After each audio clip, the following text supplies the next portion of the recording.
Welcome, everyone. We have Prog duo The Vegetarians on Big Blend Radio today, here to talk about their new album. It's called Age Pagliacci, and I don't know if I'm pronouncing it correctly, but there we go. We have Hans Annellsson. He is on from Sweden. He's a composer and musician, and we also have a composer and songwriter, John Tabacco from Long Island, New York. Now, did I get any pronunciations correct on this yet? No? That sounds Yes? about right. Are we getting there? Yeah. Pagliacci, yes. Pagliacci. Well, wasn't that a movie back in the 20s? Well, no, actually, it was more of like an opera kind of thing. Yeah. Singing. I'm sure they made a movie out of it. Yeah, I think they made a movie out of it. So that's because this is like a space rock opera in a way, but then a little bit of space, robots, artificial intelligence. Yeah.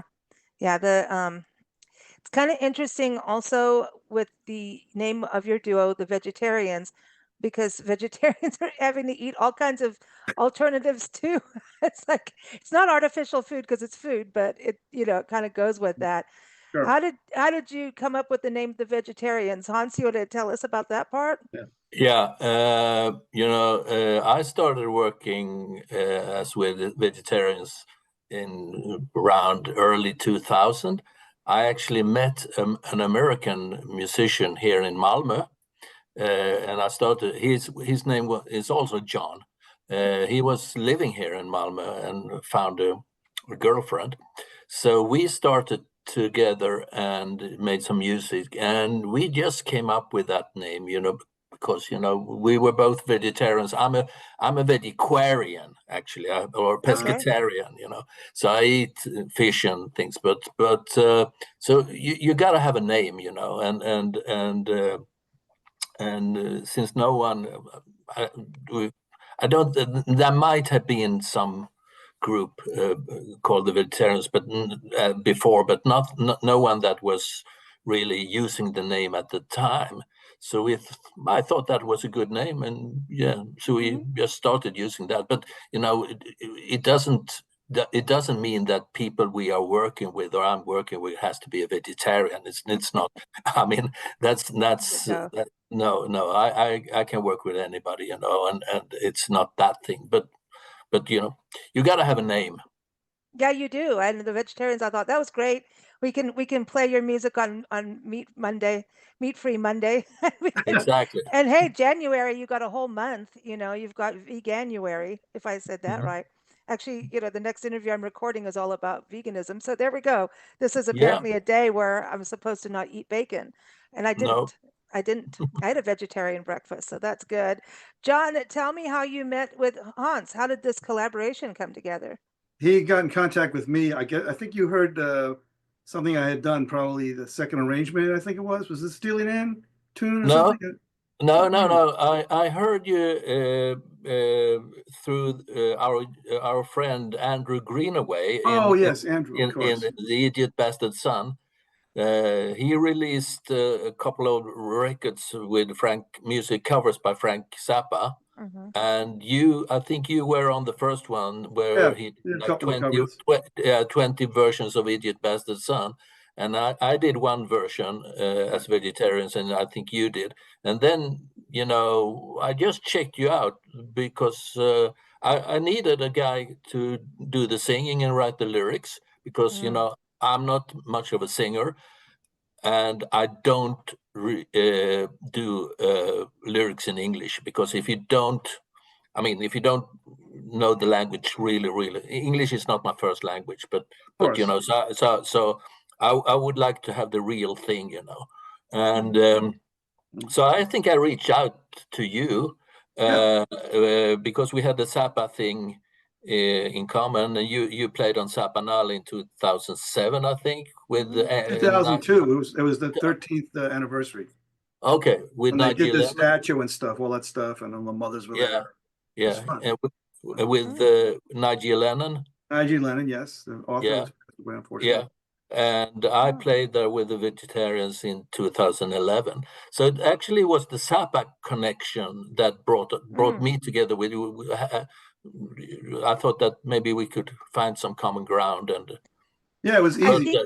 I was going to say, I think Frank Zappa would like this album because it's So- got that's like the true. prog rock side of it, and then it's got some humorous kind of, I kind of orchestral kind of fun in there Mhm. that I think he would dig, Well, that he's because definitely an he did some of influence. that.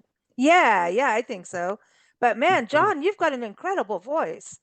That Oh, is, thanks. Appreciate it. yeah, no, I was like, this is good stuff. I cannot wait. Nancy and I, my mom and I, who travel the country, we always pair music with our surroundings, so it Mhm. just kind of goes like now, like if you go through Palm Springs area, they have all those wind, those energy, what do you call the windmills, Windmills, yeah. yeah, the energy farms. So you listen to Pink Floyd when you go through there. For some reason, it just goes perfectly. But now we're going to go all through the space area of New Mexico over the next few days. And so, we're going to be playing this album through there because it makes sense. But because it does feel, I think it's going to go well in the desert, I think, I'm in the desert Okay. now and it's going well. Never heard I, anybody say that, but that's well, interesting. Okay. Sure, why yeah, not? I mean, but isn't that for the listener? We get to do what we want once you guys create it. We're like, ooh, I'm going to try this. Well, it's nice to know somebody's actually listened to the record, to the CD as a thing, instead of just Mhm. picking songs, and like, I like that one song and that's about it. We make a Yeah. thing. I know Hans and I always think in terms of albums and a collection of things that sort of have some sort of continuity. And again, a lot of that's lost with today's way people listen to stuff. So I'm Mhm. happy if you're going to listen to the whole thing. That's fantastic. I'm psyched. Yeah. No, that's the thing. And I think you're right because I think even I know people can get it on Bandcamp, which is cool. That would be the first Yeah, place, right?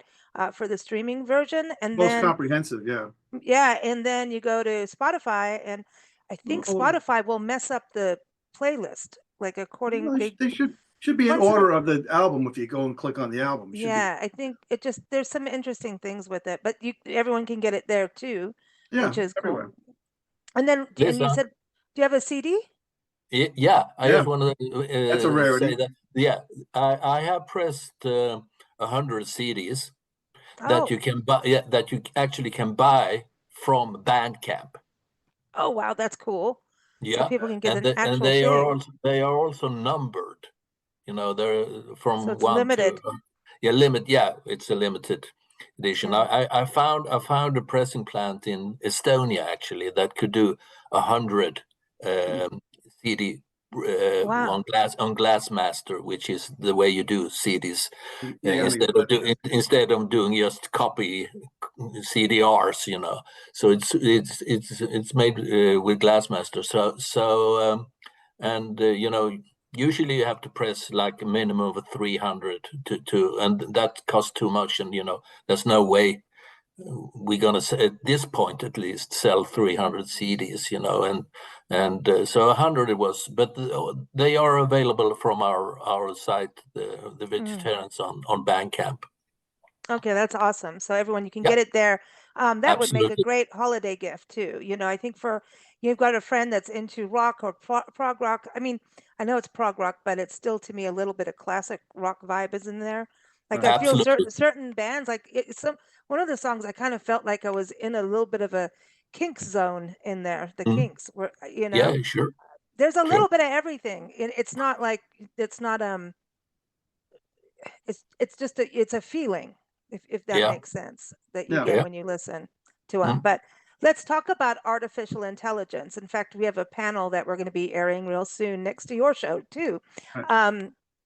That we've done two panels, podcast discussions on with writers, musicians, and lawyers and winemakers and everything about the world of AI. And there's some really brilliant things, and then there's some really, really scary things. And of course, you bring this up in this album. Tell us a little bit about that influence and whose idea was that to bring AI into this. Well, Totally. I've been working with AI for a little while now. I've been thinking about it a lot, and I figured out, to me, in my mind, AI it's inevitable at this point. It's Hmm. only going to get better and more sentient on some level. And I'm thinking that one of the things that it may not be able to do, at least for a while, is, I believe that people have souls. We have souls, and I don't think the AI has souls. So it's kind of removed from the source, and it's always going to be striving for that kind of thing. So yeah, it will. I think eventually it will, it makes sense that it might take over the planet and we might just be little things in the zoo. We might be pets, but it's something to Ew. consider. But I don't want to be to me, right now, everything is with the AI is really exciting, especially Mhm. from a musical point of view. The stuff you can do, how you get it to create things, and then you can take that stuff and create your own thing around it. Have another. It's almost like having a co-writer who doesn't complain about stuff. So it's kind of interesting. I've had a lot of fun. I released 3 CDs Hans, this did you year. complain? Okay, wait a minute. No. I'm not saying. I'm saying. I mean, obviously, there's a compromise between human beings. But Yes. usually, the AI so far, it just gives you what you have. If you don't like it, you just get rid of it. You change it. You move it around. It doesn't give you a hassle. And Hmm. so, on that respect, it's I can do things a lot quicker. But it's nothing like writing with a person or doing something. I mean, it's a different thing. It's more. You got the feeling of humanity, and that's a whole other story. So it's still Yeah. music. If it moves you, it's music. I don't care. Yeah. Right. Yeah. I think it's the same as being able to get the tactile CD in hand. There's something that brings more humanness to it. I don't know how to explain that, but it does. I mean, you're going to hear it the way you want to hear it or can hear it. Right. Um, you know, but if you can get something tactile, that was the beauty of vinyl, right? We're used to the first time you listen to it, everybody sits down like this is an event to listen. Well, Mm, yeah, back in the day, yes, it's true. mm. Well, it is for me. I don't care No, what I how I'm agree. listening to it. It is like, oh, I get to sit and listen to an album and you're on a journey and you guys definitely have a journey with this. This Mhm. is I love it when there's like a real album like just that is like you've got this is art to me what you guys have Right. done. Like true art. So Thank you. yeah. So what is your thought of artificial intelligence, Hans? Well, I've been using a little bit of it as well, and I think that it all depends on what you're after when it comes to music. I can only speak from the musical point of view, not art or anything like that, or pictures, but from I mean, it depends on if you want music that sounds like something else, whatever it is, then AI is pretty good at fixing that, But if you want something that you never heard before, because that's the thing, because the way I understand it is that these sites or companies, they have sort of pushed in a lot of music in different styles, just music that have Hmm. existed and from records or whatever, and then the way it works is that you write a prompt, you write, could I have like a reggae tune with a country influence, sung by a black guy, and the lyrics about yeah, whatever you write in, and then you get something that's close to what you have written. But at least the one that I've been using, which is called Udio, you can't write. You can't write artists. For example, mix Beethoven with Beatles. You can't do that. Oh, But yeah, okay. no. I don't know, John, if you can do it. What Yeah, you you have to kind of have to reword it. Obviously, there's some copyright issues with that. It's exactly? it's getting better. That's all I can tell you. Some of the vocals and stuff, you'd never know. You can never No, tell. I mean, fortunately for me, I could take the stuff and take it apart, and I can re-sing it and stuff. So I'm yeah, always adding my own thing to it. It's never exactly just push a button and it's done, which is mm, it's one way of doing it. You can come up with some good stuff, but I'm more yeah, interested in making it fit my whole repertoire of music, which dates mm, back from 1979 to now. So to me, yeah. it's just a lot of fun. Like, look, we did that one song, uh, Silly. the East Pomona, which is Yeah, exactly. I did like an artificial kind of tune called East Pomona and put it together, and he liked it, but he had some other kind of music. He liked some of the lyrics, and so he ended up doing the song, changed the lyrics, changed the melody, and we made a new thing out of it. See, it's inspiring in that respect. Mm. See, we have Yeah, a whole other album ready to go. You don't realize Oh, that. cool. Oh Oh, yeah, oh, yeah, yeah. oh. He's just got to finish mixing it. Oh, yeah, well, get So, get going. We're ready. I yeah. mean, yeah, this is good. Once you find something really good, you want more. We're pigs. We're yeah. music pigs here. Eggs, goats, chickens, whatever you got to do. Yeah, I know. I gotta hang out with all the animals, but yeah, not necessarily eat them. But it's fascinating about AI because I know in the art and the photography that things are being stolen and even voices, right? So it's getting interesting with that. But in music, it's a little bit more protected because I was worried about that. But is the tools, like, even, I'm more in the editing, so the producing and even, yeah, doing the editing work of an album, are the tools of AI helpful in any of that? And like, they have that with podcasts, and I still want to do hand things. Like, it's hard for me to just let it go and do its own thing. So what's that like on the producing and actually putting the album together? Well, my experience is that people seem to use it mostly for covers, for the cover of the record, or the cover of.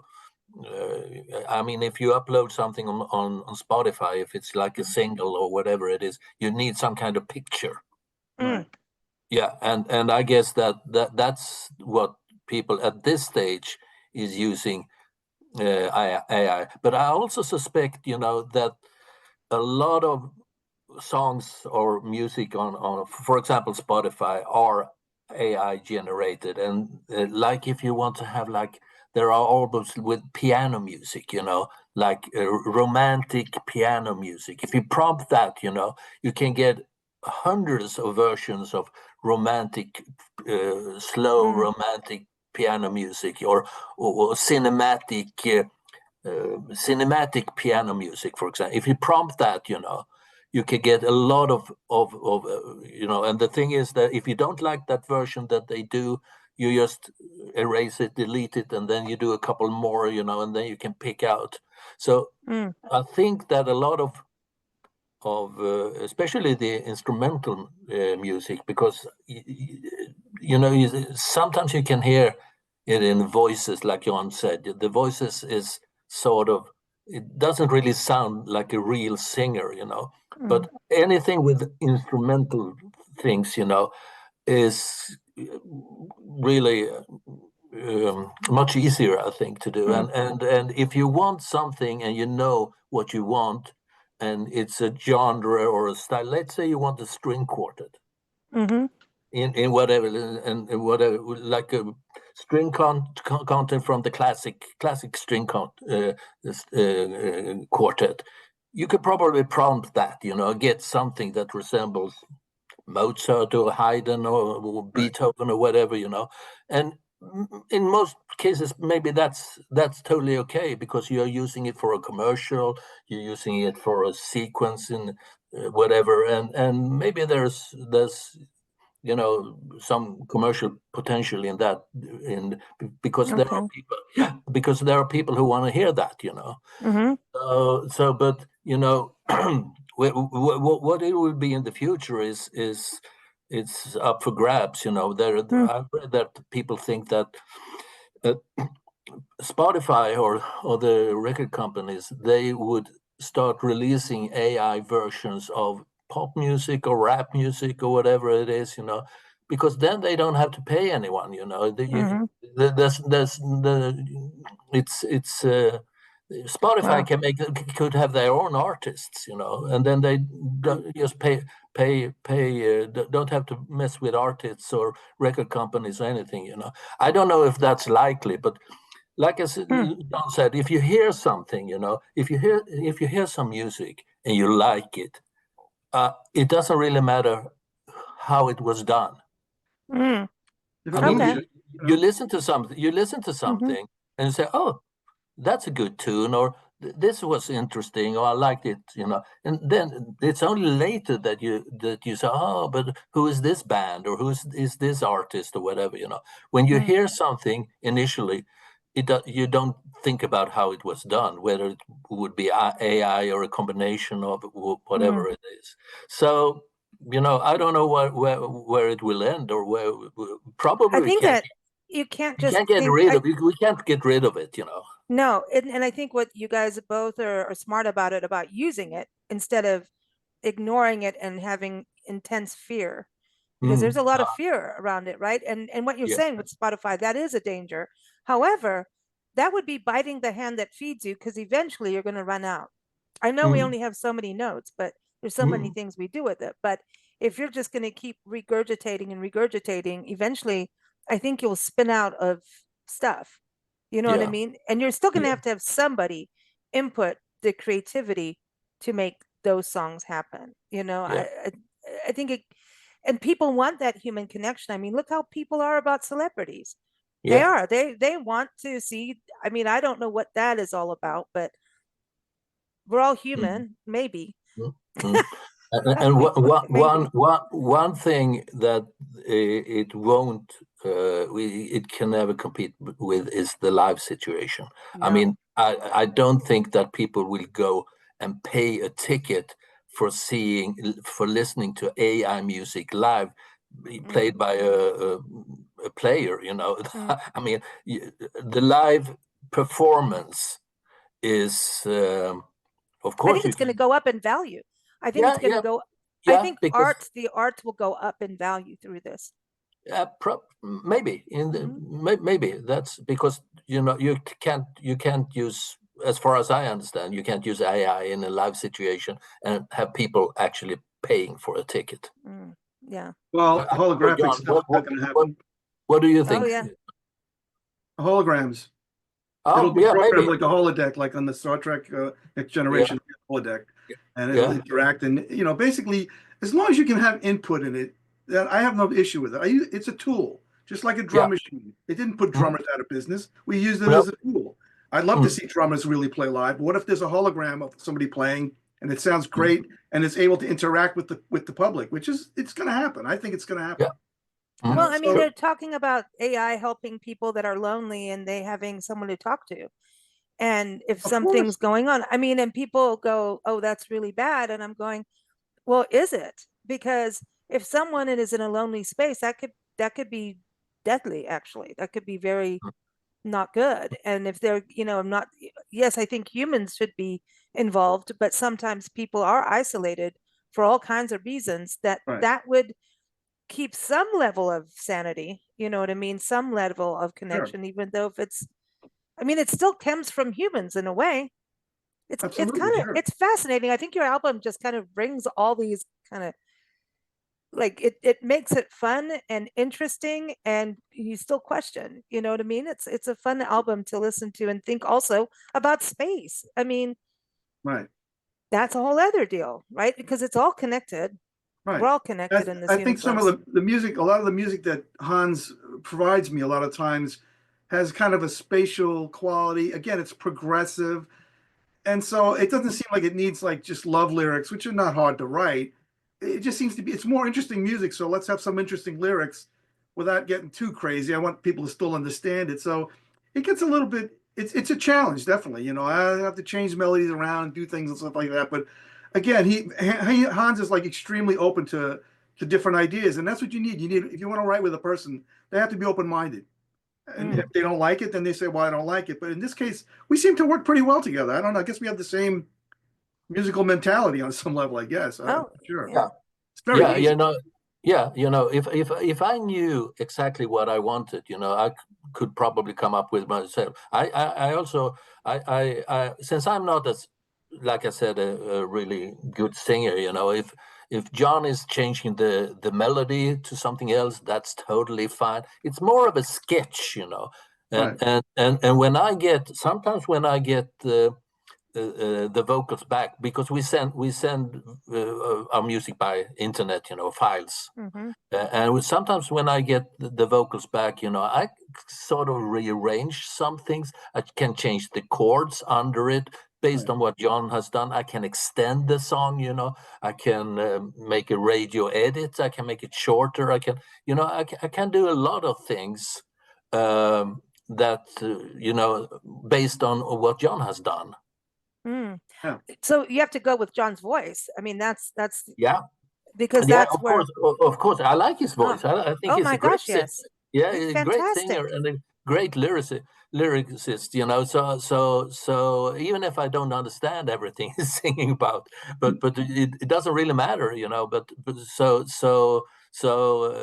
And sometimes we talk a little bit about what could be the idea. Sometimes I think at some point I might have an idea for a chorus example, Mm. for example. So Yeah, I'll then I work see, around it. I'll work with it. No yeah, problem. no, then I'll sing that in the chorus part, Otherwise, I just hum the melody, or I play the melody on an instrument to say, okay, this is the basic melody. Do what you want with it. It's so great to work with people that they do the right thing without you having to ask them all the time. That's the best musicians to work with. You just give them something. Sometimes I use other people as well, sometimes for a guitar solo or whatever, and they seem to get it. So it's so nice. And like John said, I try to be open, because I know how it is. If someone would ask me to produce something for them or play on a song or a record, I would probably switch it around a little bit and do it the way I think it should be done, and then hopefully you make it your own. Yeah, you make it your own. That's what I'm after. Give it some personality. If you do covers, you can't do it dead on. You can't do it dead on as a cover, and then some people expect there's certain things you have to do correctly. Like you can't take Johnny Cash and Ring of Fire, or like, let's see, Here I Hear the Train a Comin'. That whole rhythm, if you get that rhythm wrong, or you do Bo Diddley wrong, you're out. You can't. Unless you can still make it your own. Yeah, unless that's the point, we could flip it. We have been working on a fair amount of covers as well, because that's a good way of getting to know each other.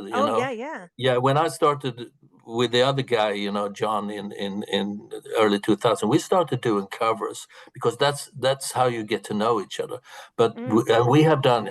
We've done 20, maybe 30 covers. We have an album called Decovers, which is like decovering songs, and sometimes they are really really strange arrangements. Sometimes they are basically the versions, but I sort of run out of that. I want to focus more on the really original music, and we actually have at least one more album, the songs that have been recorded.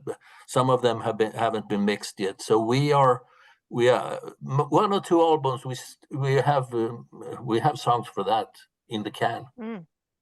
Wow, John, you've been busy. The thing that's interesting is that when I first worked with Hans, being a producer and songwriter and all this kind of stuff, working with people, you try to get their ideas. You want to make sure. When he gave me some stuff, I tried to keep exactly to his melody. He's a composer. So I felt like I can't really change anything. This is how he wrote it. So I had to work around that. And then as we worked and we got more and more used to it, I would change a little bit. And then eventually it becomes a lot more cohesive between the both of us. We could both put our ideas as we get used to it to see how we would put together. And so I like the point of where we're at now, where we can take stuff, and I don't have to feel like I'm totally restricted. Like he's got to have every melody, got to be exactly the same. I can have a lot of fun with it and play around with it. And to me, that takes time. And we've been doing it for a long time now. So well, when you think of bands are like marriages, man, they're family, and they're wild, because it's also about creativity, which means if you're being true to your artistic self, you're wearing your heart on the sleeve, no matter how you look at it.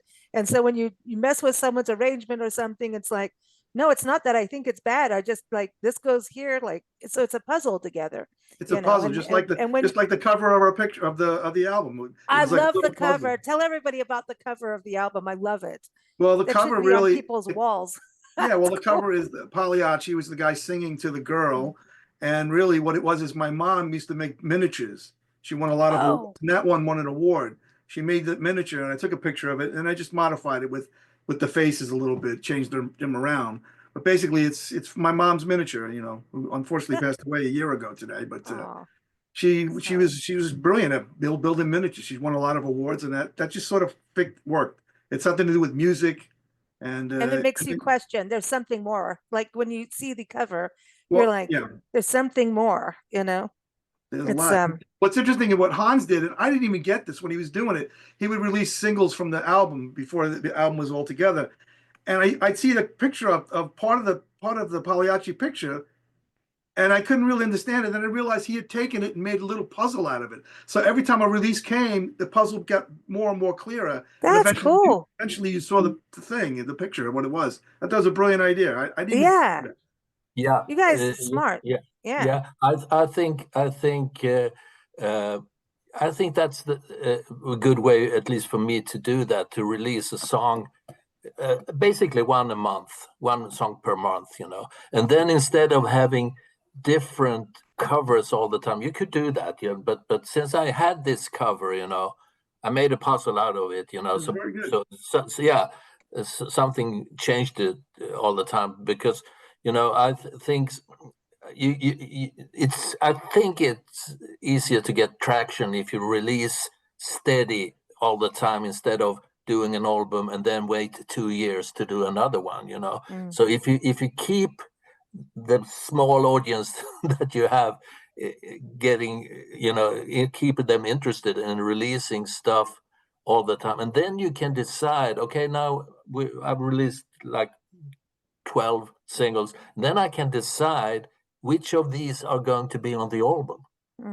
You don't necessarily have to have all of them, and you can also release, if you like a single, you can do the main song, and then as a B-side, if it's what we used to call a B-side, you could have another song or a version, a bonus track. A bonus track, so you can release. I used to always skip over to the bonus tracks. Seriously, Yeah, I always went, that's the nugget in there. Yeah, half of the time the bonus track is like the best song on the album, right?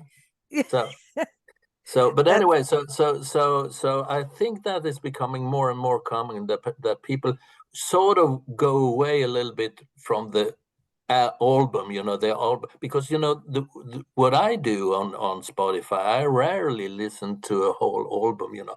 If I hear a song, I put it on a playlist, and then I play that song, on the playlist. Of course, I have albums. I still got all my CDs, so I can listen to an album, But it seems that people's attention spans are a little bit lower than it used to be, because there's so much to listen to and so much to see today. The podcasts and YouTube people, that's so great. So I would question how many people actually have the time to sit through like a 50-minute piece, or like well, here in the States, I think it's a little different, because we have a huge driving market.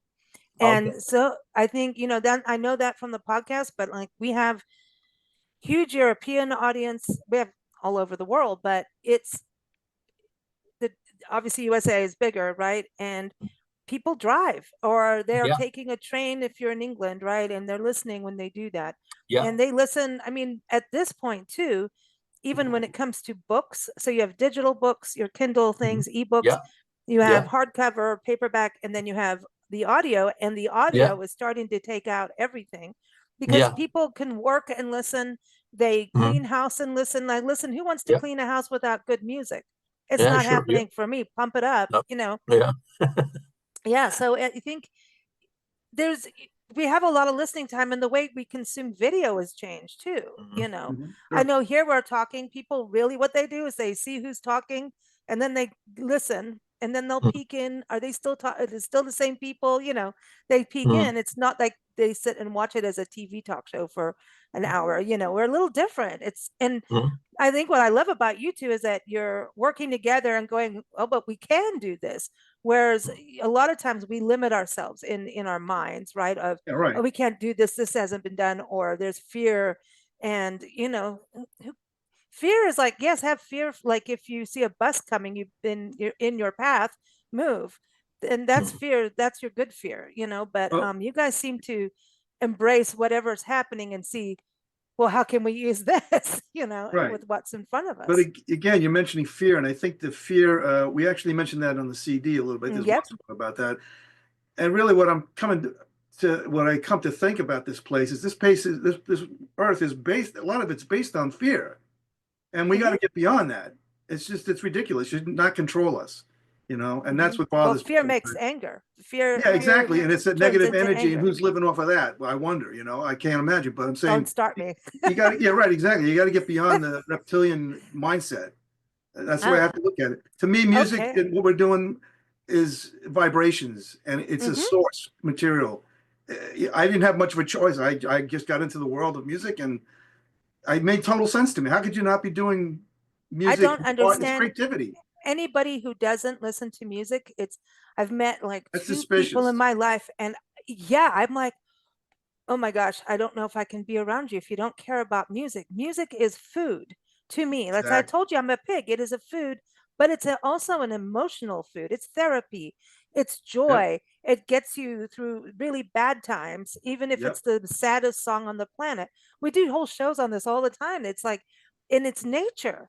It brings us back to nature because we wouldn't have music if it wasn't for birds and the sounds of nature and the Yes. tools to make instruments from nature, so I Hmm. think and the sound waves is something that's why, um, I've done shows with deaf musicians and they make some of the most amazing music because of just the vibration.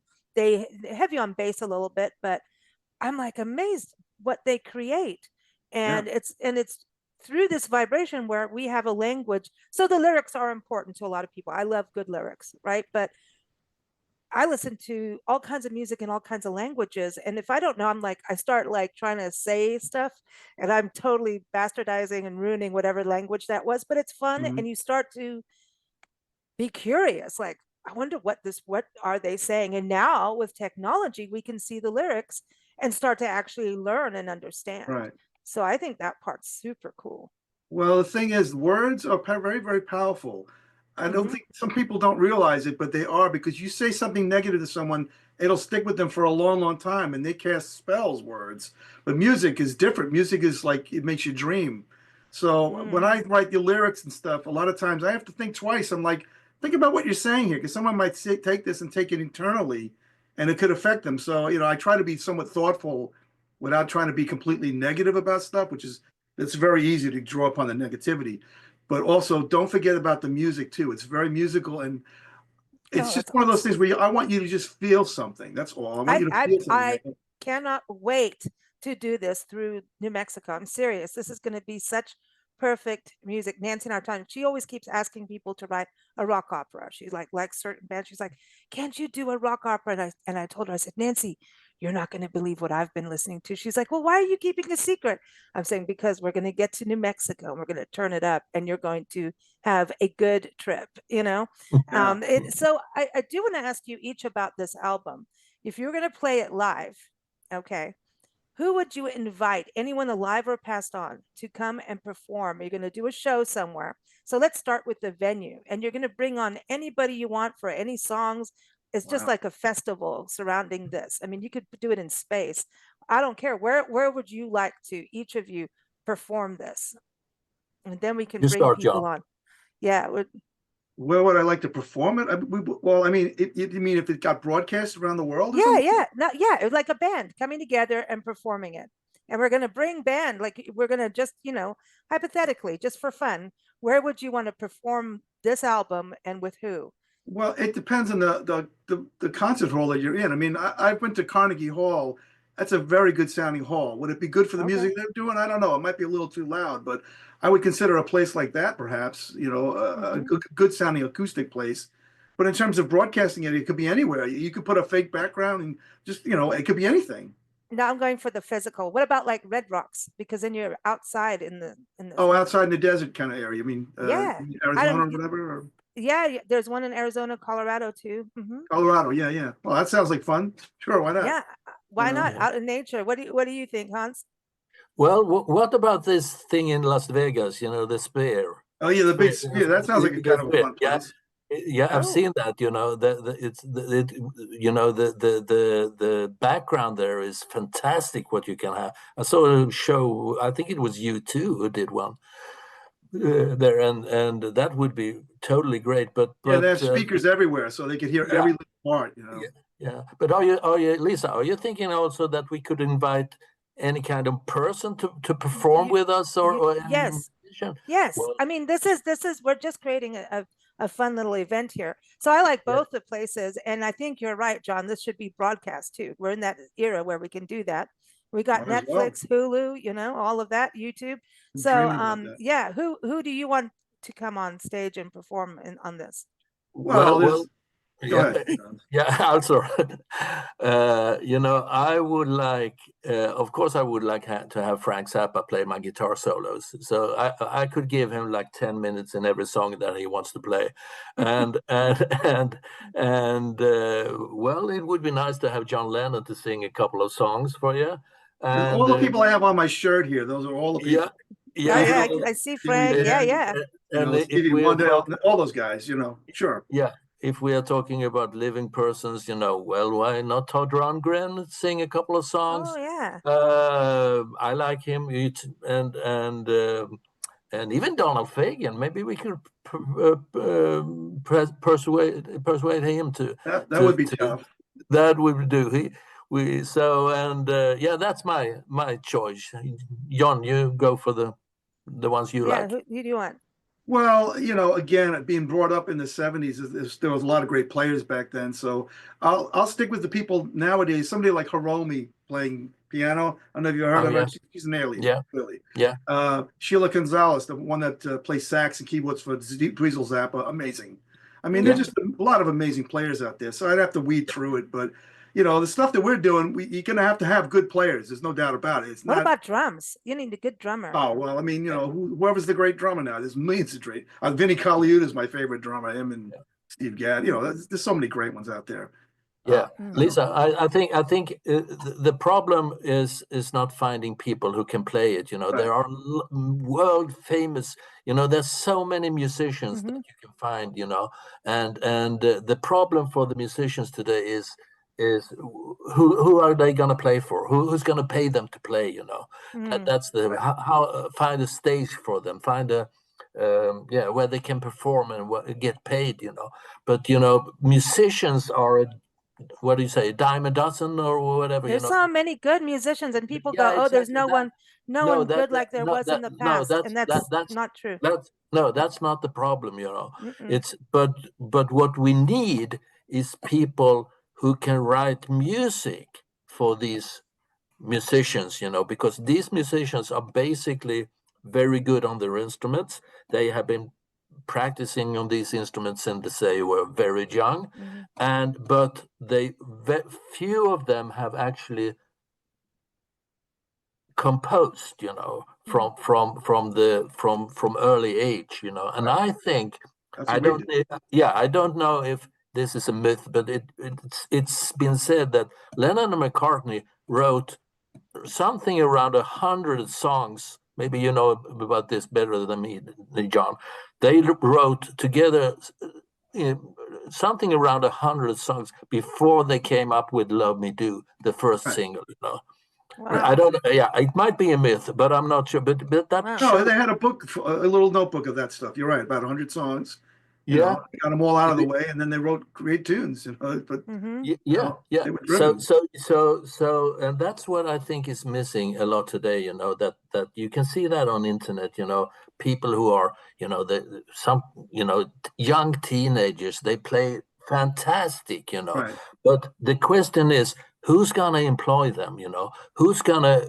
They gotta be in a band, or they gotta be with someone. I mean, I'm seeing basically now there's bands, but there's musicians with multiple projects, multiple collaborations. That's what I see. And like what you Yeah, guys are doing exactly. is, and You have it's fascinating because we'll interview a musician for one project, and they'll come on with another project, and I'm like, wow, this you went from here to here, and that's amazing. It's so cool to hear how what musician wants to be pigeonholed into this is exactly how and I don't know any musician who wants to be like, that's it, you're only prog rock for the rest of your life, you can't do anything else.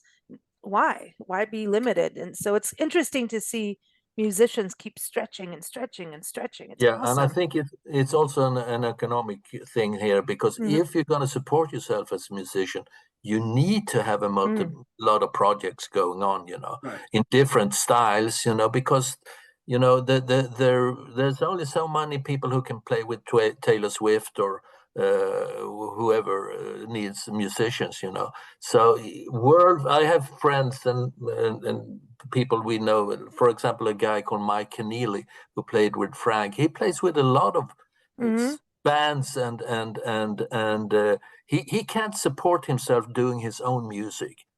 He can't do that, He needs to play with all the other stuff. Of course, it's something people's music that he likes, And I have my Swedish friends, Morgan Ågren and Mats Öberg. They are world famous within their niche, sort of.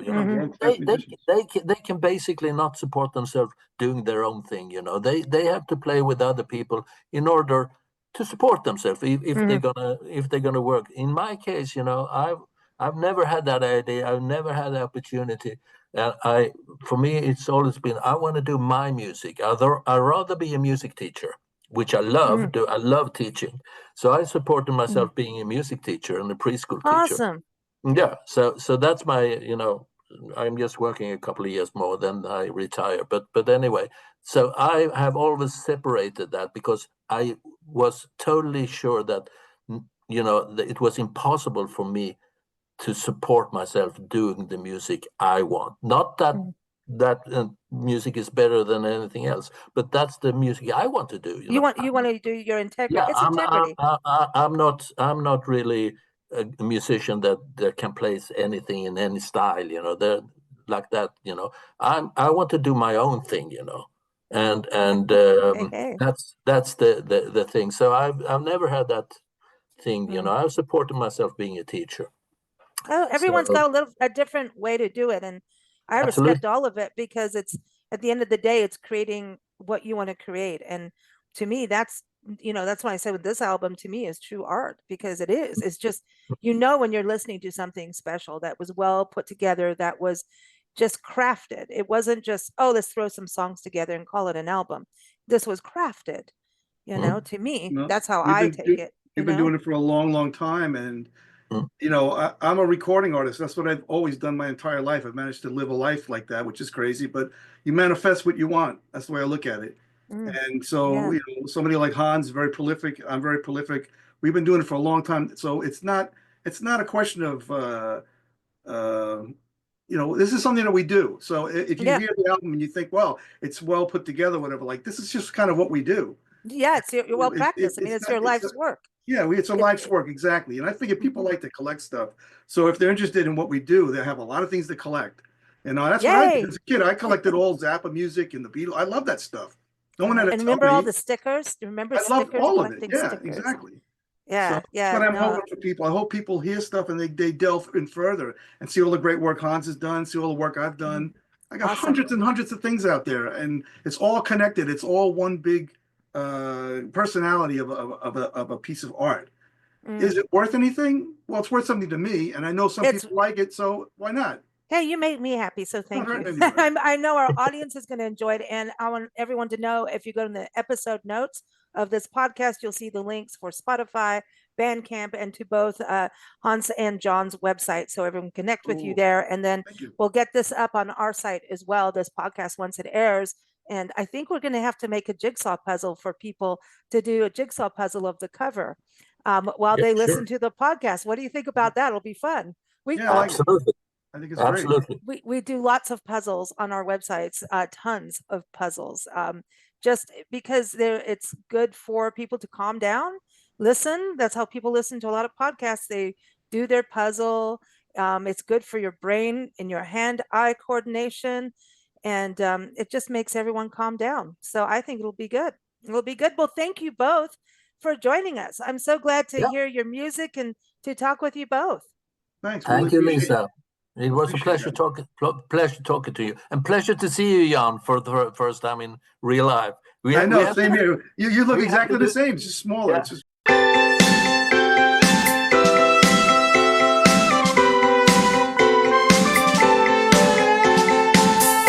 It's been a long, lonely road. I've waited for so many years, putting up with closed-minded freaks, mocking my beliefs. But today I heard a voice in my head calling to me, go to the graveyard at 2:45.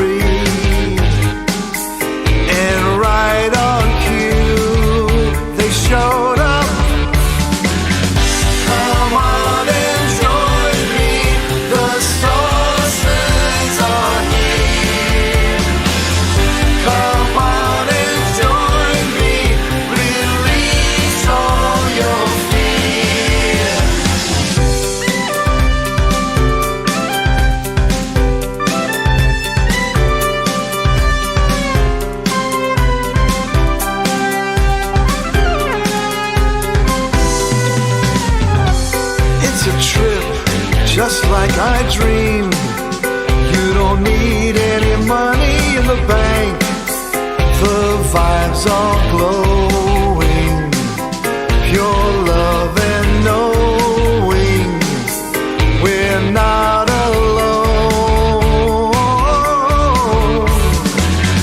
Come on and join me. The sources are here. Come on and join me. Release all your fear.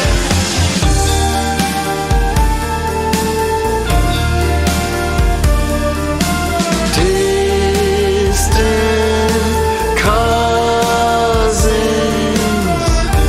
Mars heart will set us free. Cairo.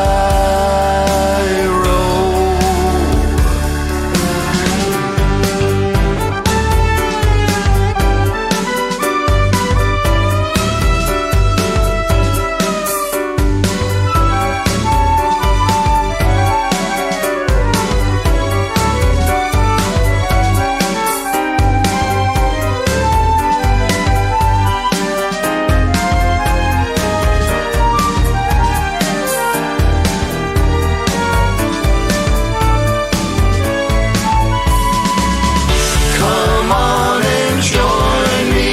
The sources are here. They ain't no saviors, but their message is clear. Time to grow. Time to grow up, grow up, grow up, grow up. It's not the Twilight Zone. No cookbook fool